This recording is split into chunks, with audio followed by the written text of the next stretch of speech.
ხელოვნება და შემოქმედება ჩემთვის არის სულის თავში საფარი. ეს არის შენი სამყარო, რომელიც სამყაროში შენ ხარ დაცული, გარე სამყაროსგან. როცა შენ სამყაროში ხარ, იქ ხარ ის ვინც ხარ. უფალთან მაშინ უფრო ახლო ხარ, როცა შემოქმედების პროცესში ხარ. იმიტომ თვითონ უფალი ხო ამ სამყაროს შემოქმედია და შენს ხვდები, რომ მისი ნაწილი ხარ, აი შემოქმედებით პროცესში.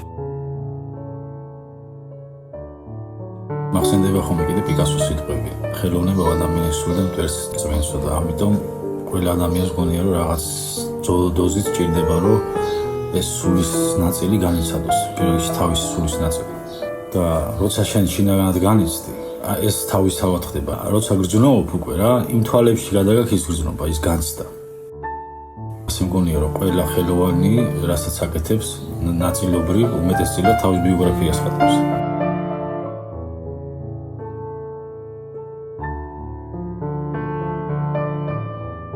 შეიძლება ჩემ ნახატებში ფორმა იმდენად არაფერს არ გეუბნეოდეს, მაგრამ შინაარსია მნიშვნელოვანი.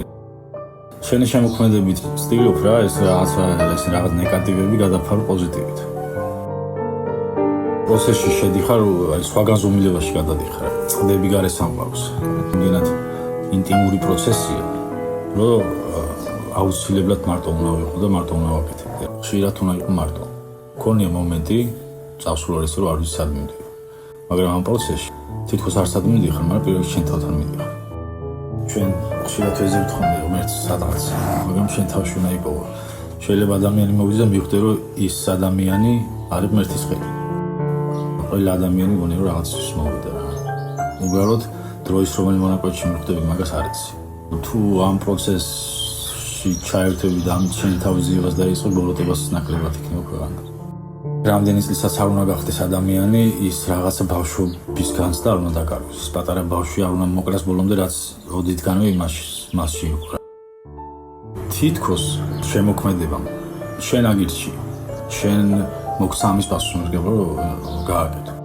ჩემი სახელოსნო არის ჩემი ისტორია. რაზეც ფიქრობ, იმაზეც უნდა იფიქრო, რატო ფიქრობ ამაზე, საიდან მოდის ეს ფიქრი. შენ რაც არ უნდა ხატო. ყოველთვის შენი თავის ანარეკლი გადადის იმ ნახატში. ეცადი გააფერადო ნაცრისფერი ცხოვრება, შენი ადამიანობით და შენი შემოქმედებით.